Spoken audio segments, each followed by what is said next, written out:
Check, check. Hey everybody, Jamie Star here.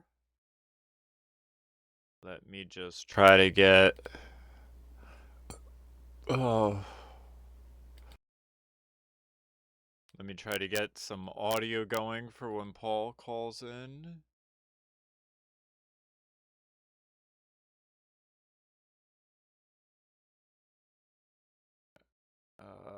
It's currently active. No, I don't want to exit.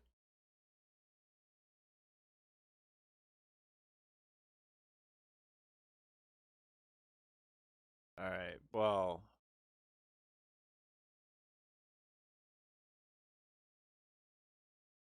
Let's see. Alright, music's back now. And... let's see...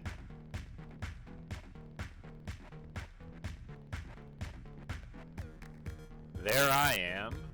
Alright, so I think we are up and rolling. Oh, of course I have the wrong image here though. So let's change that out. Sorry everybody if it's a bit of a clusterfuck at the moment. God damn it. I'm having one of those mornings, to say the least, where anything that can go wrong will go wrong.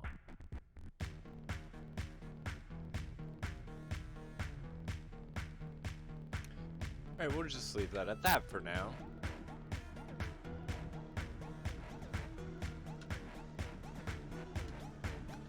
Just tell Paul to call when ready.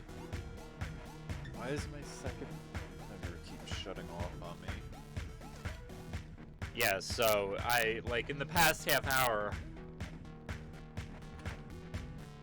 had to fix the YouTube channel, because for whatever reason,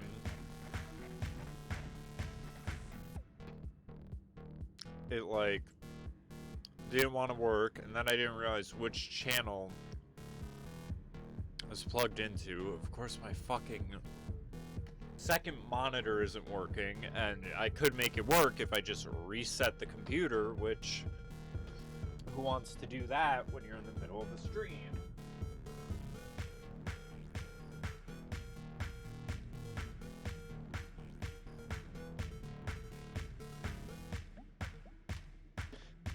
So, I'm just gonna have to apologize to everyone that I'm a bit pissy today. But, you know, we'll make it work. Maybe I should turn off this kind of agitative music, though. So, in today's stream, we are going to be discussing the developing situation in the Middle East, Iran, Iraq. What?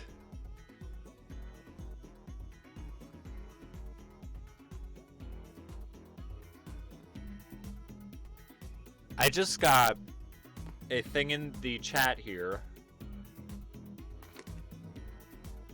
from the YouTube community admin. Please refrain from cursing. Now, I set my channel,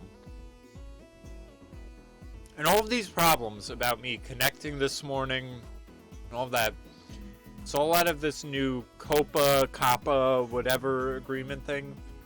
And now they're saying don't curse. Please. Let me see every hip-hop artist on the platform removed for saying nigga, nigga, fuck a bitch, and then, well, you can come and speak to me. How about that? Ridiculous. I mean, really. YouTube popping up in the chat saying, please refrain from cursing and respect the YouTube community. The YouTube community doesn't respect anyone.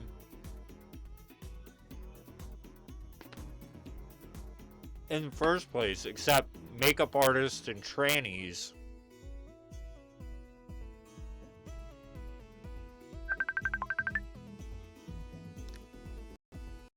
Yo.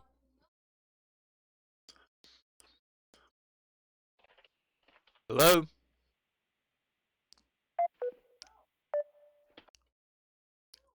I can hear him. I don't know if he hears me. Hello? Paul? Yo, dude. Hey, can you hear me? Yeah, man. Okay, good. So what's going on? Well, not much. Pretty lonely down these parts, man. Uh-huh. What are you up to, man? Well, I don't know. I'm having one of those, anything that can go wrong will go wrong mornings. Nice. Yeah, the program was being obnoxious at first. Tried to make a quick grilled cheese, which of course, because I'm in a rush, I flip it and the whole sandwich falls apart into the frying pan. And then as I'm here waiting and I'm just kind of talking and BSing, I get this notice from let me bring it up, YouTube community admin. Please refrain from cursing and respect the YouTube community. I mean, what, can you believe that? That they're just popping into people's chats and being like, refrain from cursing. And all I could think is, I'm like, yeah, after you guys remove every hip-hop artist from your platform for cursing, come and talk to me. But No way, I'll have to check this out. yeah. Where are they? On Facebook or? No, it should be in the YouTube chat for the video. Let's have a look. Oh, at least someone's watching. What's it say? Stop swearing. Or it must be someone else. Because someone just said, that's it, banned for life. That's hysterical, then. That's me. Oh, is it? You're fucking funny. See, and I was wondering, why is there no O in community? Yeah, because I spelt it wrong. Yeah, that's funny. Yeah, I was like, what the fuck is going on? Mate, I'm telling all the YouTube streamers what they can and can't say. That's hysterical. Well, did you not see I got Owen Benjamin with it? No. As Owen Benjamin opened, I wrote something like, please stop picking on Joe Rogan and promoting bullying on the YouTube community. You just laughed and then blocked me. That's funny. Because, yeah, like, you can do it on anyone's channel, man. Like, on all the guitar-orientated stuff, I tell them to turn it down. That has to be the best trolling exercise I've ever seen. Yeah, and on Flat Earth, I'll just go, the moon landings are real. Visit nasa.gov for more info. I got Jay Dyer with it.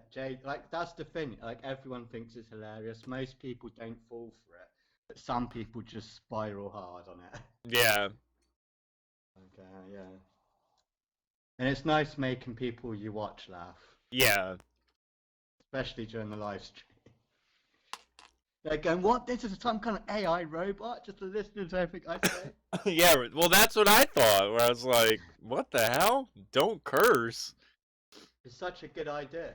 I mean, did you hear I started going on a tirade being like, be nice to the community? YouTube isn't nice to its community. What the fuck? Like, I mean, I wouldn't say I spiraled, but I did a circle. I did at least one circle. It's such good fun, such a good idea. Yeah. Because now I can just be the YouTube police. Right? I've got the badge, I've got everything I need. So, yeah, some people spiral hard. Yeah, I'm sure. So, compared to our last talk on Wednesday, it's crazy how we have that theory that we talk and then things go nuts. Because it seems like we talked on New Year's and then right after, things went kind of nuts. Yeah, I can't keep up with it. It's Iraq 2.0, Iraq 3.0, Iraq 4.0, 5.0, 6.0. But and you know what the thing is though, and it's like now at least I'm glad that I have something comfortable to rely on. Because remember, we went through this with the airstrike in Syria, where it's like we got all uppity and worried. Are we going to go to war? Is it this? Is it that? This and that. And like, I'll tell you what, I think Trump, this might be an unpopular thing to say, but if we were to go to war, I'm glad it's with Trump, because I really think Trump is going to, I think his mentality is hit him hard, hit him first, knock him out, done and over. Like, I think he looks at. I know Yanks are really proud and all that, but I think Iran, it's a fair fight. America versus Iran. It might not be the war you want, regardless of who's president, because Iran, pretty hardcore. I'd say they're about 80% of what America is military-wise. Well, part of that's because we're sending them. Hate it when I say that, but they do. Like, I was shocked about how big their military actually is. But who was funding it? We were sending them pallets of cash. I mean, and that's the thing, is like, this is the part that bothers me. It's another one of these bad guys that we've built up. Yeah, it doesn't matter where they got it from. I think underestimating Iran is like. No, I don't underestimate them at all. I mean, I like you said, they're not something to scoff at. They're not a Libya. They're not a Syria. They're not Afghanistan. They're a country. Like, they are a country. They're not a bunch of just, radicals off in a desert somewhere. They have a organized, I mean, the thing was Iran in the 70s was very modernized. I mean, they're very much like Saudi Arabia, where they're a nation, and they do things that countries do. They're not like one of these just despot, you'd almost want to say like colonies. Like, they haven't even gotten to the country level yet in like Syria and Libya. I mean, I guess Libya did under Gaddafi, but you know the point I'm making. Like, they're at a different level than these other quagmires we've gotten into. That being said, I still think Trump looks at war like how you should look at a fight, where it's like, you don't want to prolong the fight any longer than it has to be, because that's just going to give you an opportunity to incur damage. Like, you just want to come in, knock them out, call it a day. Like, incur how? Huh? How would Iran inflict damage onto America?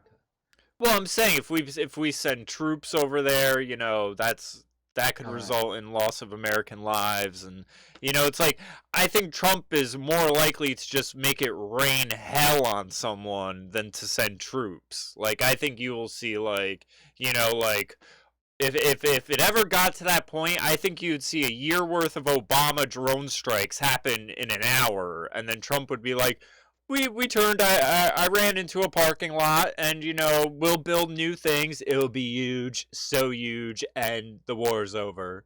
And it's one of those things where I really think it'll be over as quick as it starts. Like, if it gets to that point. But that being said, it's interesting situation, because, as much as Iran is a legitimate nation and all that, I don't think they're going to attack us in a way.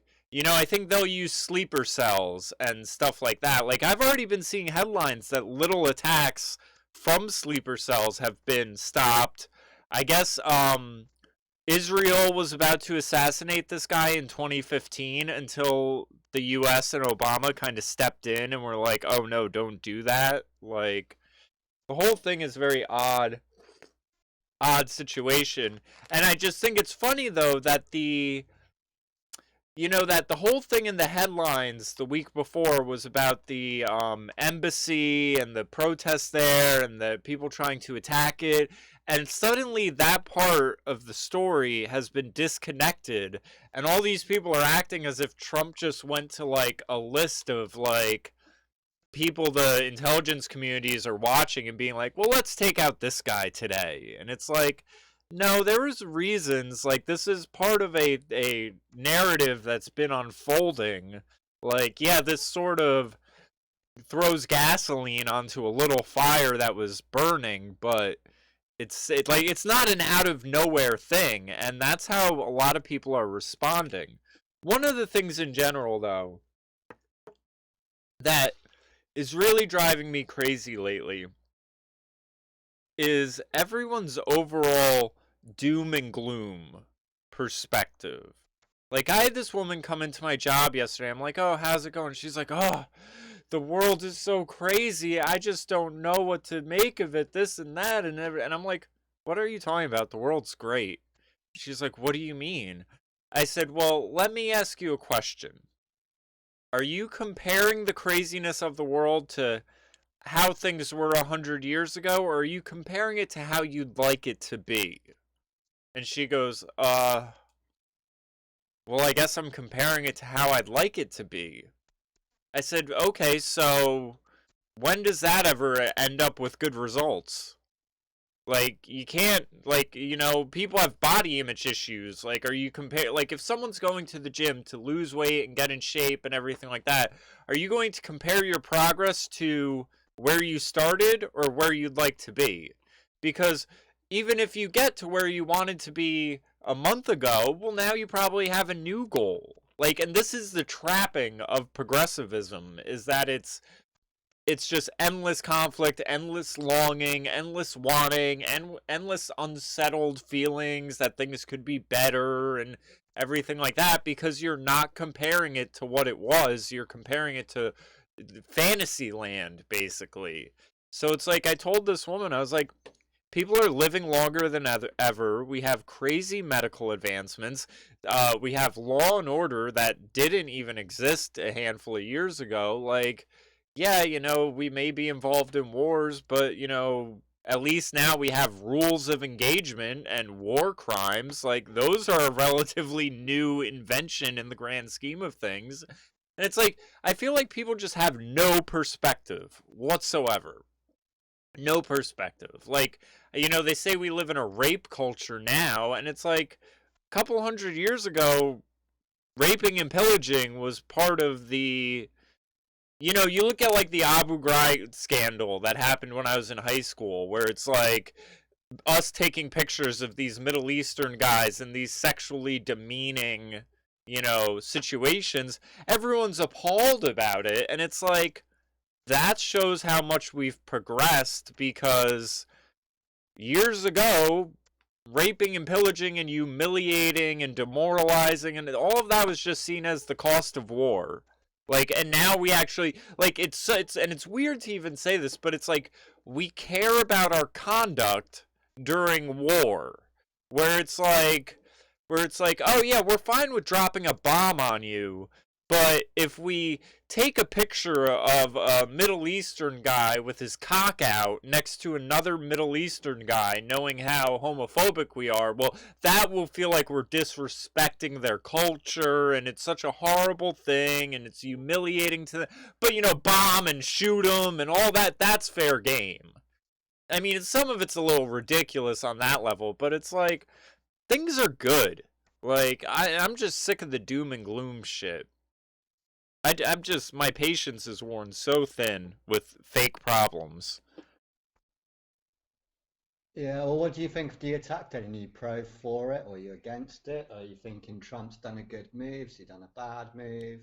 What do you think about the commentary coming from the alternative media? And Here, what's your feeling? I mean, here's the thing. From what I've heard, there were attacks planned, um, and that this, kind of stopped them, the attacks that were planned. Now, is that good or bad? It's, you got to kind of juxtapose it to the fact that now there will be retaliatory attacks. Like, so you're going to get hit either way. I guess it's just a matter of weighing the pros and cons and things like that. Part of me just says I wish Israel just took this guy out in 2015 and let it be their problem. They're the ones in the Middle East. Well, I'm guessing that's what's just happened because there's been more strikes, and in America go, oh, well, it wasn't us. So them saying it wasn't us, I guess means it was Israel. But Yeah, no one can say the word Israel. Yeah, basically. Um, I don't, here's the thing is, like I kind of said about the Syria thing, is I'm just sort of indifferent because I feel like I've had my concern raised, was it twice in the past now, where Trump has just sort of rained down hell on somewhere, and then that was that. So it's like, unfortunately, in this scenario, I don't think that's all it's going to be, because as you said, there was Well, another his airstrike already, airstrike, I but mean, we debated it last time. I think, I get that it wasn't exactly the most devastating target in the world, but the chemical weapons was nonsense. So he did bomb on nonsense. yeah. And one of the things even that I had to remind this woman is, I told her, I said, you have to remember that that side of the world is not the same as us. They have a different culture, and where we respect diplomacy and, Do civility we? and all, Do we though? Do we? uh, you know, I think the Do we? normies like to think we do. I don't think we do. But in well, here's the thing is, you know, yes, I can say without a doubt yes, because here's what you have to look at. Remember when on the 4th of July or Labor Day or Memorial Day or one of those, Trump wanted to hold a parade and he wanted the military to be a part of it. And Americans were appalled that we would have tanks in a parade, because we just thought that was, that's what despots do and that's what dictators do, and they're the ones that have to show off how big their guns are, and we should just have flag twirlers and, drag queens on rainbow bubble floats and all that. That's our kind of parade in America. But in China, they hold, and even Russia, they hold military parades and they show off like how big their guns are. So on that side of the world, like, sometimes force is what they understand best. Sometimes you have to flex on them. And things get interpreted differently. Like, Trump has been I saw a Sargon video, for example, where the leader of Iran basically came out and had this attitude of, it doesn't matter what Trump says because he can't touch us. There's nothing he can do to fuck with us or anything like that, or basically bucking up to him. And to some extent this is Trump calling his bluff and being like, oh, I can't do anything to you, there goes your second in command. And this could have been done at any point in the past 4 years. What do you think about that? Like, I mean, It reminds me of the first Iraq War, especially with the British relationship, because now you've got the perfect puppet in Boris, just being a lapdog to Trump in the same way Blair would just do anything Bush told him to do. yeah. It almost seems like a carbon copy, because Boris is just going to do whatever Trump wants us to do. That's going to be his whole platform running through to 2024. And we've already deployed here, so now we're roped into it. And everyone seems quite pleased, like we're having to send our Navy out there to protect our ships, they're saying. But we're sending out a shitload out there. So obviously, I don't think we'd send all of this out for nothing, all this quick movement. Same with Trump deploying. And the other thing is, I think on Sargon, he made a good point that we don't really know much about the Middle East. I don't really know much about Iran, so it's hard to comment. But my question would be, who actually are these protesters? How come they're able to get there? I'm kind of sick of the idea of toppling and having regime change, but by the looks of Iran, again, I don't know much about Iran. Looks like the people do want to topple it as it is. So, well, because I wonder if that's part of it. here's the thing, and sorry to anyone if I'm causing mic issues, but my whole thing just got fucked up on me. You gotta remember, Iran in the 70s was. I didn't even know who this Salmonella guy was, whatever his name is. Yeah. Know who he was until he was blown up. Well, the thing to remember is basically Iran was like a Western nation in the 70s. I mean, they were doing like burqa burnings, and they were completely rejecting fundamental Islam. Well, they probably still are, aren't they? No, that's the thing. It took back over. So that's why you have these protests and this like conflict. saying, And yeah, but that's like saying Americans are defined by Bush at the time. They're not. no, but what I'm saying is you had a revolution, and then you had the status quo that was overthrown take back over. And now it seems like they're at a point where, you basically have two sides, where you have the side that is like, no, we did a revolution and we want to stick with that revolution. And then you have the other side that's like, no, we want fundamental Islam. And, you guys had your turn at, trying to be like the West, and we took back over, and it is what it is now. Just seems to be like a flip. Like before, it was Labour Party and the Democrats going to war for Iraq, and now it's flipped. Like I always say, the people that were anti-government are now pro-government, and people that were pro-government are now anti-government. You just see this full cycle where it's being played, and we're still fighting the same war that we were opposing when Obama was in.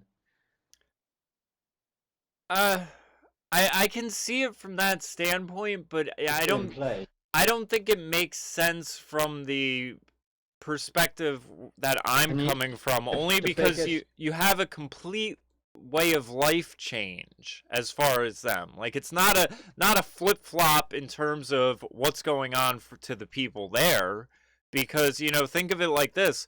From the perspective of your average Iranian woman, you were able to drive, you were able to get a job, you were able to wear whatever you want. But they're not asking for your help. Yeah, yes and no.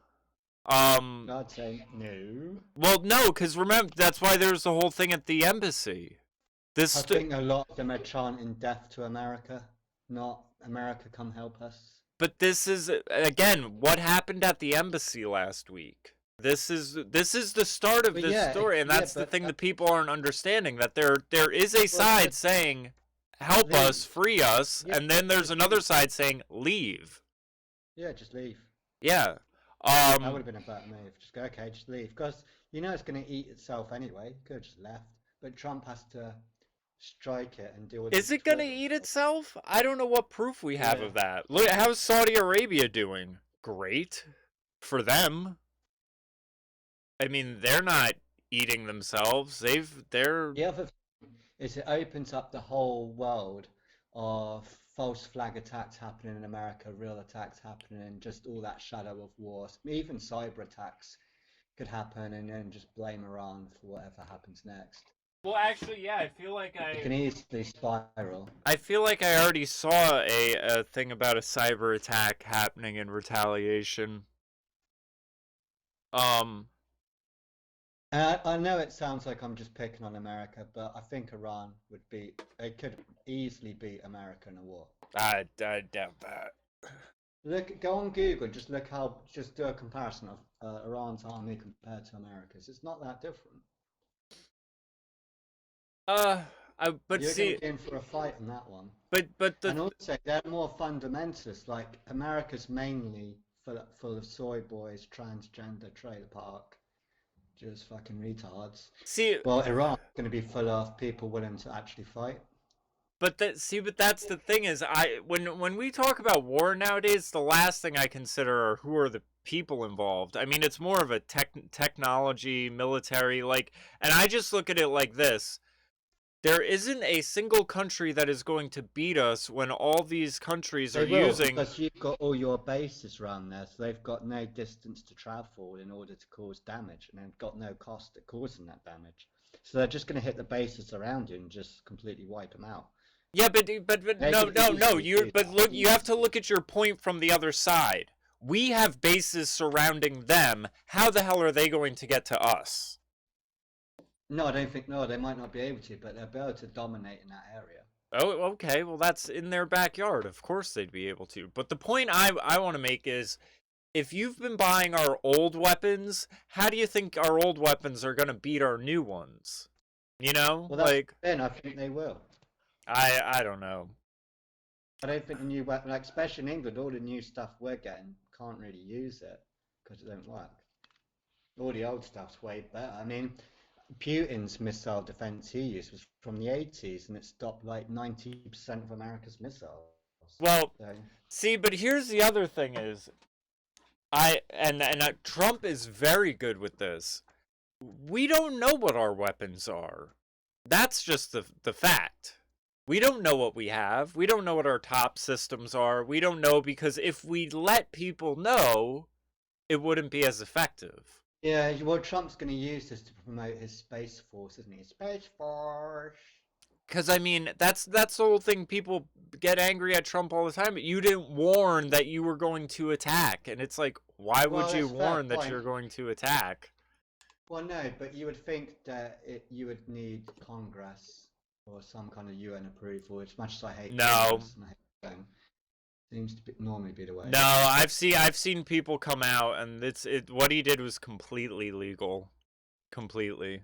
Um, because again, this guy was planning attacks. He's been being watched for forever. It's.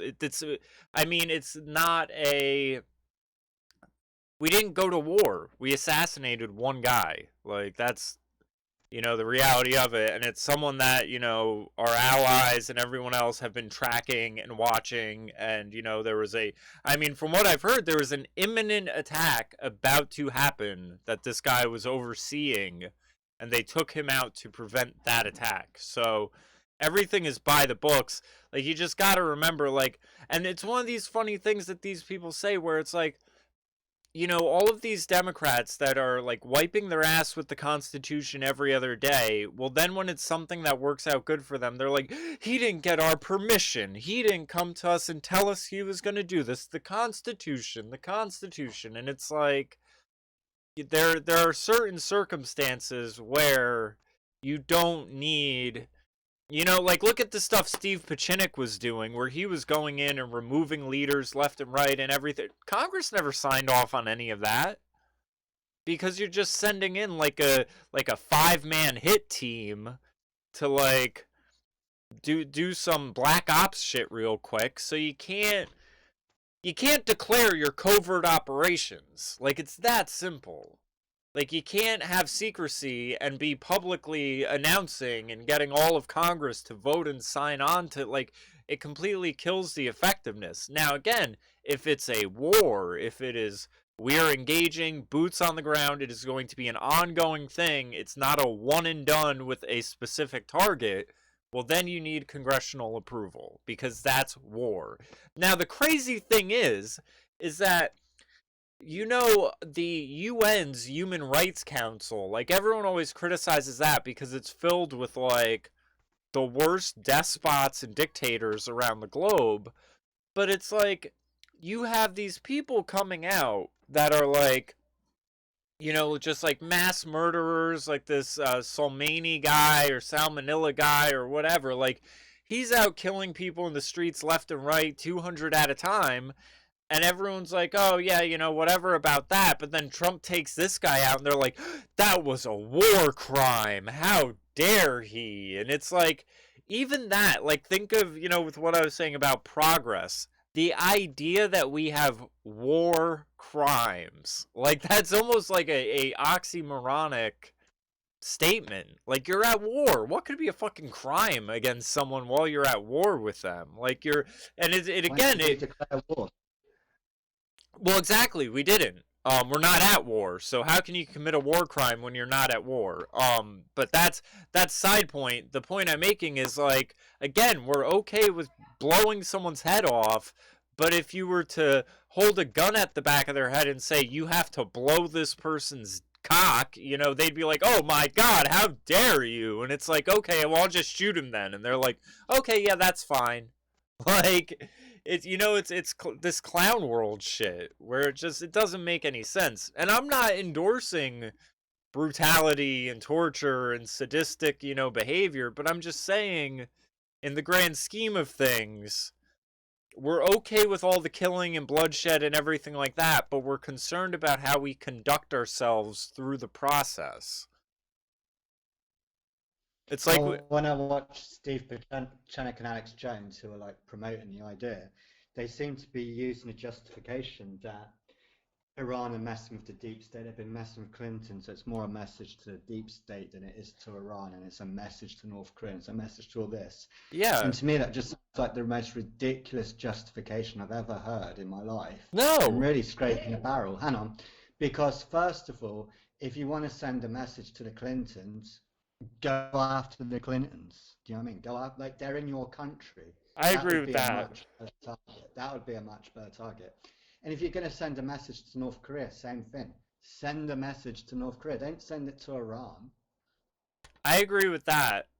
Just the justification for it, and they seem to be the ones that could come up with the best justification for it. It's a strategic move against the deep state. It's a strategic move against Korea. It's like, no, it's not. It's dumb. I agree with you on that point. And I'm a big Alex Jones fan. I'm a big Steve Buchanan fan, but I'm like saying their justification just sounds dumb. Yeah, it's definitely. I mean, it seems very misplaced. But the thing I think about is, again,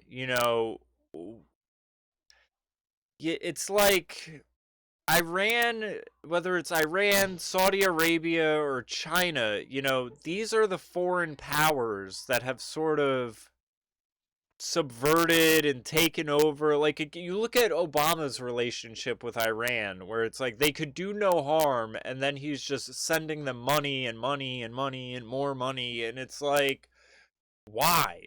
What was the arrangement? What was he getting out of doing that for them? What are these nations that our politicians are so beholden to them? So I mean, I agree to some extent. If you strike against one of these people that the deep state has been propping up and building up and funding and everything like that, that it is in essence a blow to the deep state. But I also agree with you, it's very ineffective and a sort of ass backwards way to go about it. Because I really think, it's like, let me put it like this. If you had a bank that was funding a bunch of mobsters and you wanted to go after the mobsters, would you attack one of the mobsters, or would you take out the bank and eliminate the funding for all of them? Right? So it's like you said, if the Clintons are in league with North Korea and China and Iran and everywhere else, well, then take out the Clintons, because that then in turn hurts all of those other people. If you just hurt one of those other people, what does that then do really to North Korea or anywhere? I mean, yeah, I guess it sends a message, but it doesn't harm them.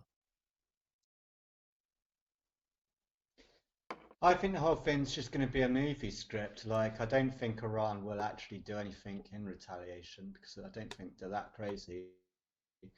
But at the same time, I think there will be escalation, but it'll be fake. It'll just be media fake, just to hype us back in a war.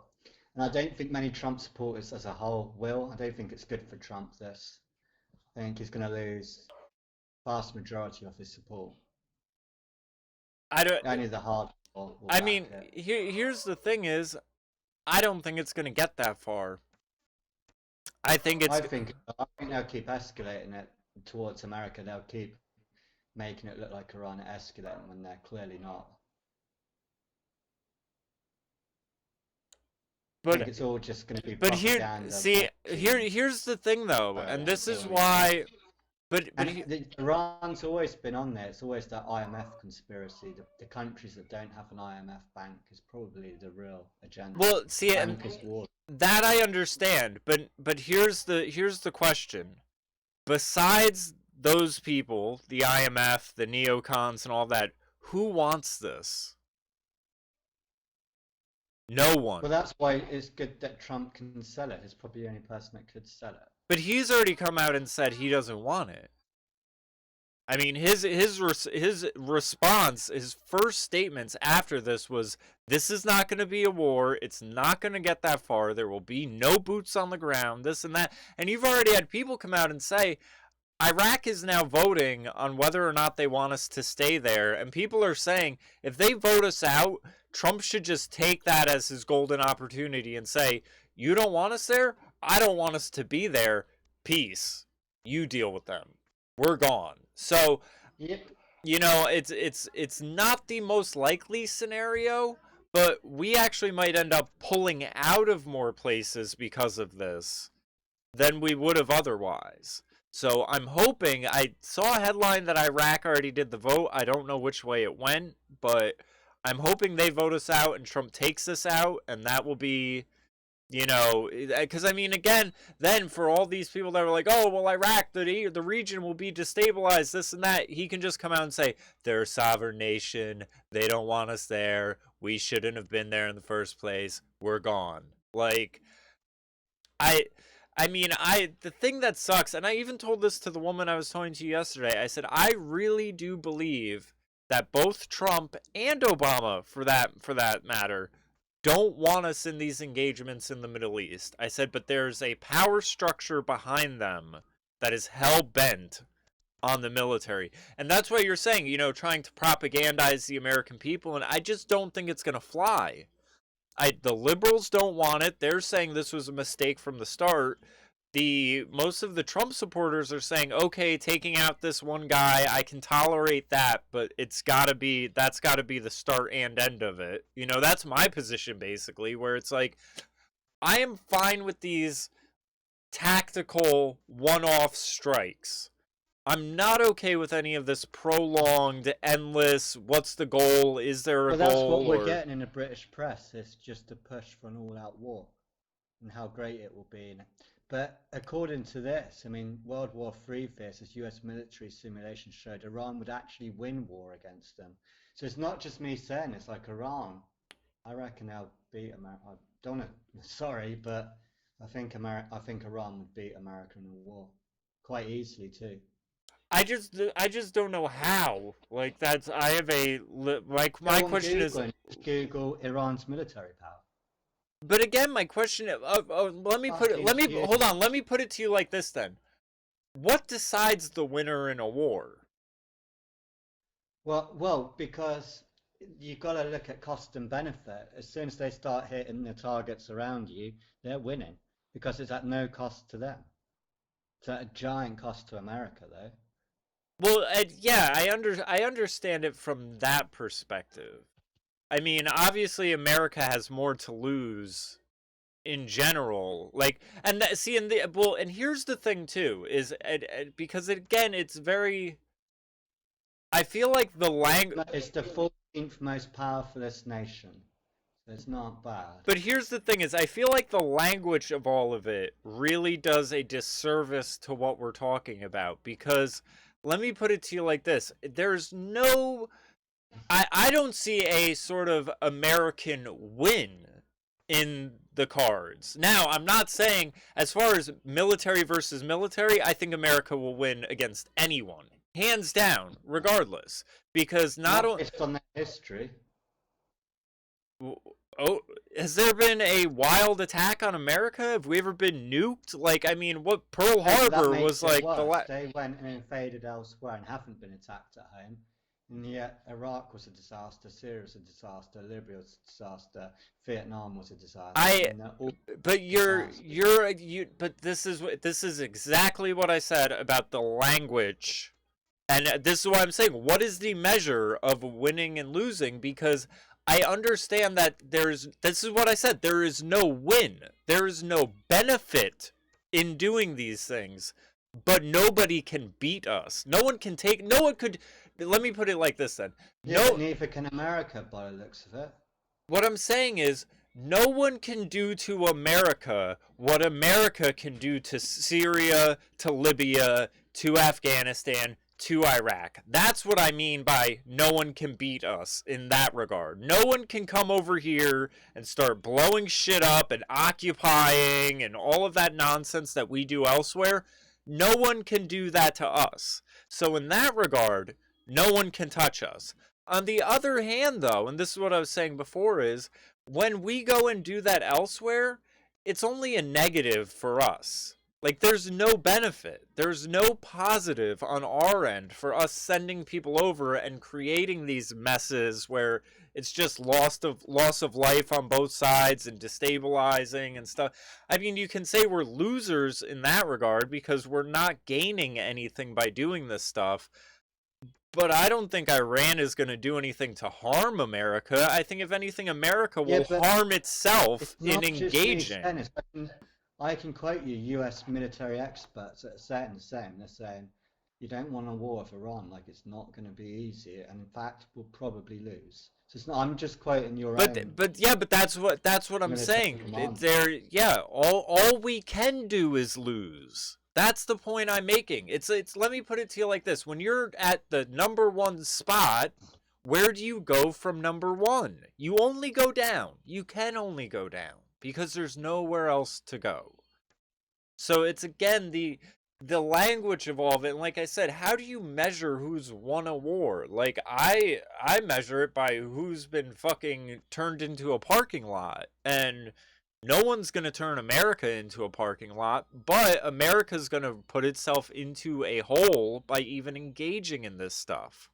So it's like, I agree on the one hand. Like, there's no benefit. All we can do is lose and everything like that. But will there be actual physical harm done to America? Not the nation itself. Maybe some of the troops, if we send them over, yes. And will it be easy? No, of course not. Like, so I do agree with what you're saying to some extent. But again, because of the language of all of it, the idea that Iran is going to lay a finger on us in a... That, Dad, because I don't think you're quite getting what I mean by war. The war would be held on Iran's ground, like on their turf. Yeah. I agree with that, but I can't see America winning that war in Iran. They're going to get beat. I can completely see that, especially if it's over there. They're going to get beat badly. A giant loss of, like, you're going to lose.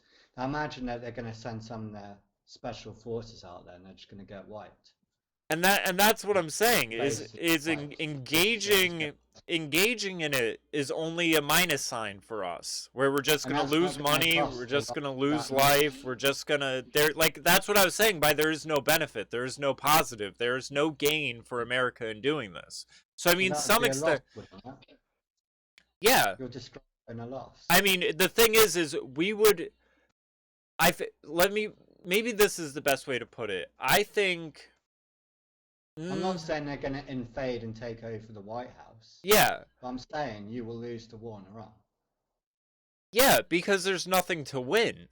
That's essentially my point. No, not because of that. Because Iran are pretty mighty and they're on their home turf. Yeah. And I'm sorry to say, America's history is pretty bleak when it comes to fighting wars off their turf.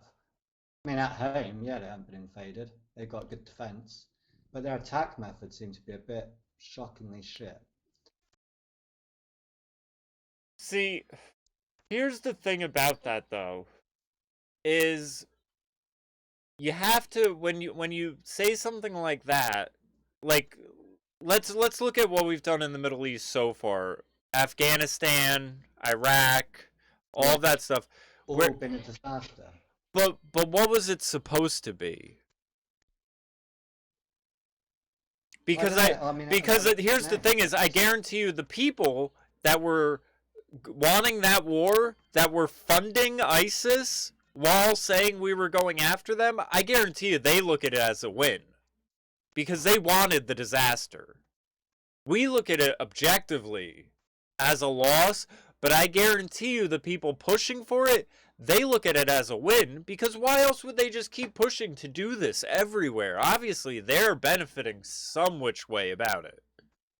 So it's all a matter of who's judging this based on what, because like you said, the whole IMF thing, you know, I guarantee you people look at what went down in Libya and Syria and all of that as positives. For who and why, that's beyond me.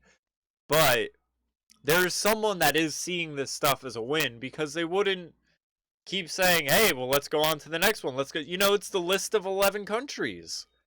This was essentially, I mean, what is the plan? We keep saying they're messes. People say the plan was to destabilize all these countries, so basically Israel's the only one that's got its shit together over there. This is a good idea. I think the best thing Trump can do is, like I've always said, is just pull out altogether. Yeah. And that includes Syria, Libya, Iraq, all of them. Just pull out. Yeah. I'm bored of it. I agree too. Escalating to Iran is a terrible move.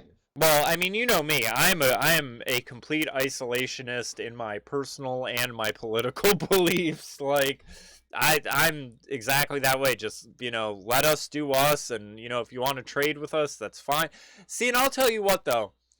I do, and this is again another reason. I mean, that's where Obama at least beat Trump. At least Obama didn't escalate it into Iran.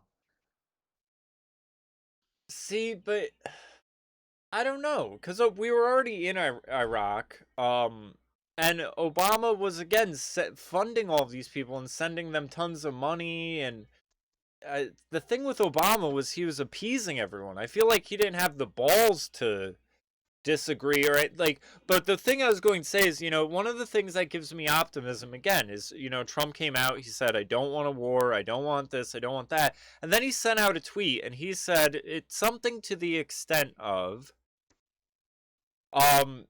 if Iran is smart, they'll listen to me. If it comes to a war, they have no chance at all. But if they want to come to the negotiating table, that could work out very well for them. Well, it's not worked out for anybody else. As far as going to the negotiation table with America, it's always been an appalling idea. When you've got the consequence of war or doing a deal with America, they're both. I don't know. I mean, we were doing all right with North Korea for a bit, and everyone was sort of up in arms about that. Trump wants to be at peace with Russia. Everyone's up in. And this is the thing that it's why I can't. Well, that's a good point. Russia. They're not going to be impressed with this, are they? I don't think. I don't know, but it's part of why I can't. Russia could end America. Like, they would win a war on your turf and off your turf. They're like about 30 years ahead of some of your missiles. They're like light years ahead. Maybe, but even them, it's like, yeah, their stuff is more advanced, but they're barely holding themselves together in general. At least they've got an actual something back in their currency. Do they though? Because from what I hear, their economy is like barely held together. They've got really big reserves, massive reserves, ones they can actually show you. I don't know. I mean, from what I've heard, and that's part of the thing is, I used to look at them as being in good shape and something that we should sort of look at and take notes from. And then I've heard other people come in and say, a lot of it is them cooking their books. They're still corrupt. The KGB is still running things, and I'm sure they're still corrupt, but I reckon they probably deserve #1 spot for military power. I mean, some of it to some extent, like to not to get us too far off topic, but and I think China would be #1 or #2, not America. But part of it, you also have to look at when comparing all these places, and I don't want us to go down into this rabbit hole, but look at things like the moon landing and Antarctica. We are willing to, engage in the smoke and mirrors against each other, and smoke and mirrors all together against the masses, where it's like, we'll act like we're in competition with Russia, and then we'll come together and be like, hey, we may be doing this dick-waving competition over our missiles, but as long as we keep everyone out of Antarctica, you and me are pals.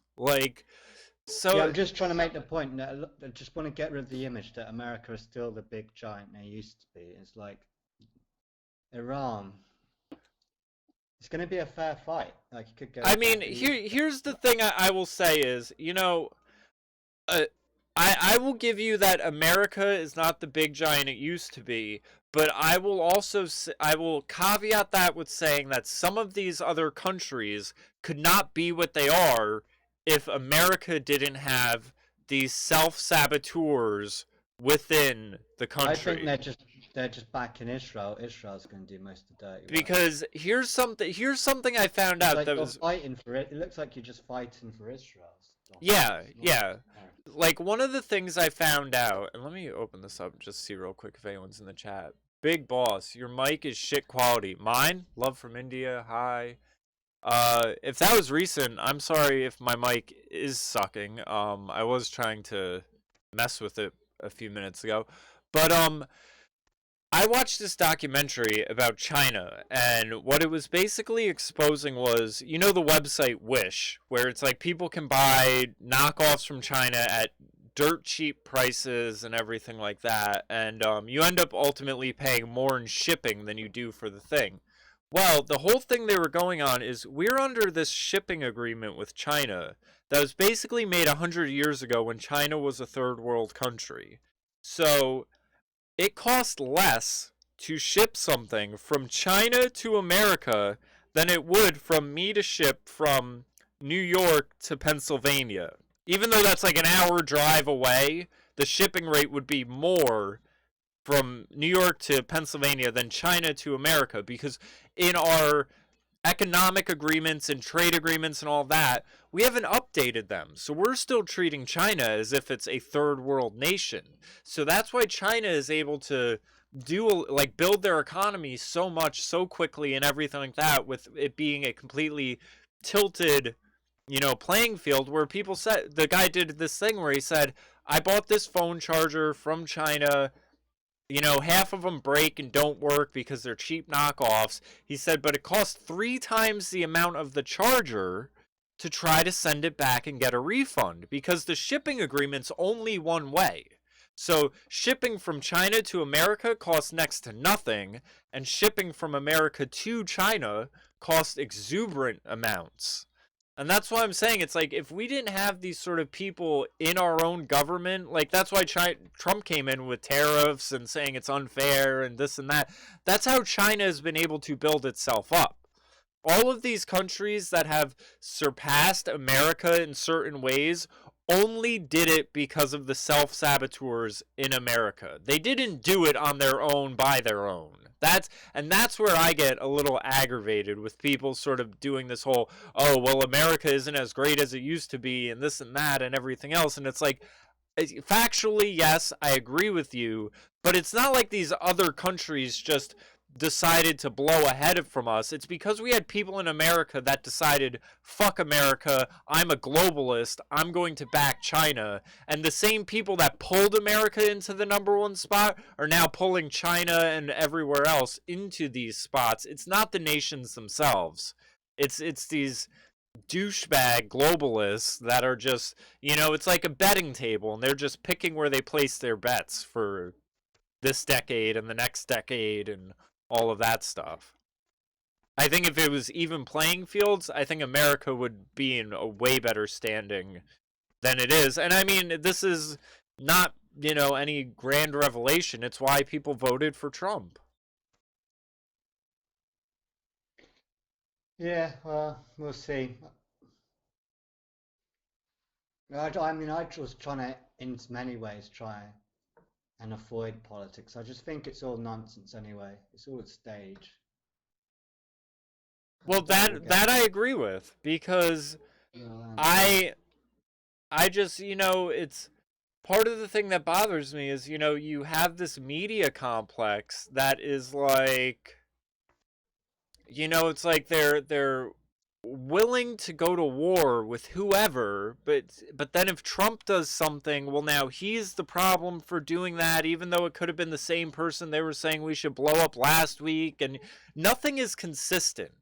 And it's all just this sort of, like, I feel like the objective is informational overload, where it's like they just try to bombard you with so much where you're just sort of okay with whatever they say, because it's easier to just go along to get along than to question it and be like, Just think it's weird that a couple of days ago no one had really heard of this guy before. Now we want to go to war with him. I just think it's all a bit fucking weird. I mean, but I'll tell you what, I don't. You look at people like Majid Nawaz and people who are aware of Middle Eastern politics. I mean, if you were to come to me and ask who are the power players in Brazil, No, I'm or sure it's Trump like, took out a bad guy, but I don't see why. It just almost seems like it's just another cardboard cutout, like they always are. Like no one really gives a fuck about him that much. I don't know. Apparently, Iran does. I mean, there are people saying that he is second in command basically over there. So, as far as no one knowing his name, I just think that's the ignorance of whoever. I bet you everyone in the intelligence services that deal with that area, they probably all know him very well. But I don't know. I hope it goes nowhere. I have faith it's going to go nowhere, but you never know because, like I said, there is a superstructure that is there that, like I said, I think they view these messes as wins. That's why I think they're hell bent on continuing them and everything, and it's just a matter of, you know, how far it's going to go. But like you were saying, I had mentioned, I don't see anyone supporting it. Like, and that's the thing that really, I saw this article on InfoWars about celebrities that all of a sudden became Middle Eastern, experts and everything like that. And everyone's now bringing up the tweet of Trump's saying that he bet that Obama starts a war with Iran to get reelected and this and that. And they're like, oh, well, he's just doing what he accused Obama of doing, this and that. And it's like, you're counting your eggs before they hatch. Like, because I'll tell you what, I honestly don't think going to war will help him in the election. I think it will hurt him, if anything. Because I think it will galvanize the liberals against him, because as it is now, like, they don't have a candidate that's a standout. They're very fractured. But I think if it's a matter of going to war or not going to war, the people will vote with not going to war. You will have Trump supporters that will flip over war. I mean, that's just all there is to it. So I can't see, if a war starts, I can't see him getting reelected. Oh, he'll get re-elected, but that's what I mean. I think people just be disengaged, just like they are in the UK. Like they just won't care about politics anymore. I don't know. In funny news, though, have you seen the thing with the Russian pranksters and Maxine Waters? No, no, no. The same Russian pranksters that got Adam Schiff. Are you aware of that story? Yeah, no. There's this Russian radio show, and they do these pranks where they like, the one was they called up Adam Schiff, the guy who oversaw the impeachment hearing and all that, and they were basically like, oh, we're from Moscow. We have blackmail materials on Trump. If you'd like us to send them to you, we can, this and that. And he's like, oh, yeah, I'd love them. And they were like, we even have nudes of Trump and, like, all of this crazy shit. And Schiff was all about it. He was like, oh, yeah, he's like, send them to me, this and that. And it's basically, like, on record of him trying to collude with Russians against Trump, doing the exact thing that they all accuse him of.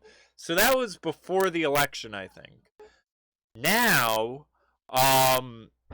they called up Maxine Waters and were pretending to be Greta Thunberg, claiming that she's holding a rally on the island of Chugachonga, and Maxine Waters is like, oh, I'm there, I support the people of Chugachonga, and all of this crazy shit, and it's just hysterical. Like, they got her so good.